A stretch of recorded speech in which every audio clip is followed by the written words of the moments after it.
გაგიგებით რომ ცხოველობასაც ვიმოწმე. იცი ახლა.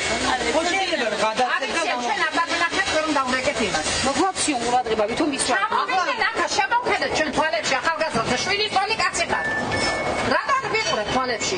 შემო გამოვიდნენ ის ადამიანები და გასცენ ჟურნალისტების წინაშე პასუხი. რატო ახასებენ ჩვენი? ჩემ გადაახიბინა, ჩემ ციხე დავრეკე კაცო. მოვითხოვთ ჩვენს მიერ შეტანილ თანხებს, თუნდაც იმით, რომ ვართ ქუჩაში, გვყავს შვილები და ვართ თქვენიერი ხალხო, თქვენი ქართველი ხალხი და მოგვაქციეთ ყურადღება. როგორ შეიძლება ესე ამდენი ხალხი უყურადღებოთ დაგვტოვოთ და ტყუილებში გვაცხოვროთ? დავიღალეთ მართლა, ახალგაზრდა ქალი ვარ, მარტო ხელა დედა ვარ. ბოლოს და ბოლოს სული დამეწვა და ხმა მოვიღე. ადამიანებო, გაიგეთ ეს ყველაფერი. 6 წელია ვარ ნაქირაებში, როდემდე ჩემი ხელფასი არ მყოფნის ქირის გადასახდელად და ამდენი ხალხი ვართ, ხო შვილი მადგას გვერდით კიდე სკოლაც გააცდინა შვილმა და გვერდით მყავს. დავიღალე და ხმა მოვიღე და გვინდა ვითხოვთ ჩვენს ბინებს, რატო უშვებენ იმ ბინაში სხვას და რატო გვართმევენ ჩვენ? იქ ხო ჩვენ შევიტანეთ ეს თანხები ხალხო. ჩვენი შეტანილი თანხებით რატო რომ ვისა აქვს უფლება რომ წაგვართვას ჩვენ და შეუშვას სხვა? ანუ ალტერნატიული ალტერნატიული ადგილი არის ის, რომ გვთავაზობენ კომერციულ ფართებს, რომელშიც ჩვენ ბინაში გვაქვს გადახდილი $420-450 და გვაძლევენ $2000 და $1500 კომერციულ ფართს და ჩვენ რო ეს თანხები გქონდეს, ხო საერთოდ მივანებებდით თავს და ნერვებსაც არ ავიშლდით ამ ყველაფერზე. ავიშენებით კერძო სახლებს. თქვენ შევხვდით ლექსუსის წარმომადგენელს? ლექსუსის წარმომადგენელთან მე პირადად ვიყავი ჩასული თბილისში 5 თვის წინ, ორჯერ ვიყავი ჩასული ცალკე თანხები დამეხარჯა მაგასთან. დამპირდნენ გამომიშვეს ტყუილებით, რომ აუცილებლად ჩამოვალთ ერთ კვირაში 10 დღეში ბათუმში და მოგაქცევთ ყურადღებას. ყველას დაგაკმაყოფილებთ, არავინ არ დარჩებით დაუკმაყოფილებელი. დღემდე ველოდებით. არიან მოწმეები, ვინც ჩავიდნენ და პირადად ქალბატონს უთხრეს, რომ არაფერი არ გეკუთვნით თქვენ და თქვენი აქ არაფერი არ არისო. აბა სად არისო? მერიამ წაგვართვა თქვენი ბინები. მერიამ წაგვართვაო. ბათუმის მერიას ეკუთვნის ჩვენი ბინები. ბატონ რობერტ ჩხაიძესაც შევხვდით, ბატონმა რობერტმა გითხრა ნუ გაშინიათ, დაგაკმაყოფილებთ, ბატონმა ლევან ვარშალომიძემაც იგივე გითხრა, იგივე პასუხი არის ყველგან.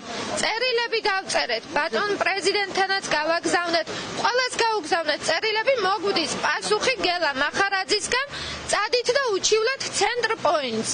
ლექსუსი საერთოდ არ არის ხსენებაში და ანუ ცენტრ პოინტი სად არის? არსებობს კი საერთოდ ცენტრ პოინტი? 2006 წელს როცა მშენებლობა დაიწყო, ვიყავი ერაყში. ერაყიდან რას თანხები გავაკეთე მოვაკელი ოჯახს და ჩავდები ამ მშენებლობაში. მე 2009 წელს წავედი ავღანეთში. იქიდანაც რას თანხები ავიღე, ჩავდე აი ამ მშენებლობაში, მაგრამ ახლა ვერაფერი ვერ მივიღე. პულის დავკარგე, ბინას დავკარგე და ვარ ქუჩაში ახლა. ვიყავი ჩასული თბილისში ლექსუსში. ჯერ ძლივ შევაღწია მათთან. შემდეგ დიდი ბრძოლის მერე შემთავაზეს ასეთი ვარიანტი. ჩემი ძმისშვილი აშენებს მაგნოლიაში. და აკლდა ის თანხა, რაც მე გადახდილი მაქვს ლექსუსში. რომ ეს თანხა ძმისშვილს ჩაურიცხეო. შევტანხმდით, ჩამოვედი გავაკეთე ყველა საუბთეი. რო გადავრეკე თბილისში, მითხრეს, რომ ჩვენ ნაღდი ფული გვაინტერესებს, მაგი არ გვაინტერესებს. და ვარი მითხრეს. ესე იგი ასე გვატყვილებენ რა. ჩვენი ფულით არის აშენებული $830,000 გვაქვს გადახდილი. ჩვენ ფაქტიურად მაგი ბინა აშენებული არის ჩვენი თანხები. ჩაატარეს სასამართლო, არც ერთს არ დაგვიძახეს. ჩვენი ვიყავით მეწილეები. როგორც მერია იყო მოწილი, ესე ვიყავით ჩვენს მოწილი. და უნდა ყოფილიყავით აუცილებლად სასამართლოში. ჯერ ეს სასამართლომ დაარღვია წესები. კანონი. და დავდია ასე ქუჩაში.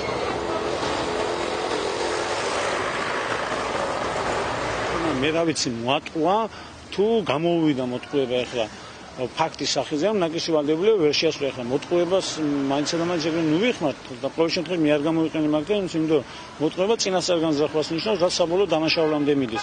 ერთი რამ ფაქტის სახეზეა რომ აიღო ვალდებულება, აიღო სხვადასხვა პირებისგან რა მნიშვნელობა აქვს რაღაცონების თანხების, მაგრამ საბოლოოდ ვერ უზრუნველყო ნაკისი ვალდებულების შესრულება. ყოველ შემთხვევაში ბათუმის მერიასთან დაკავშირებით მე გესაუბრებით პირველ რიგში მერიის პოზიციას. ბათუმის მერიასთან დაკავშირებით აბსოლუტურად უსაბურო, იმიტომ რომ ეს ფაქტები, ამოდენობის ფაქტები, რომელიც დღეს მიიღო ბათუმის მერიამ, მისაღები ქონდა 2005 წლიდან.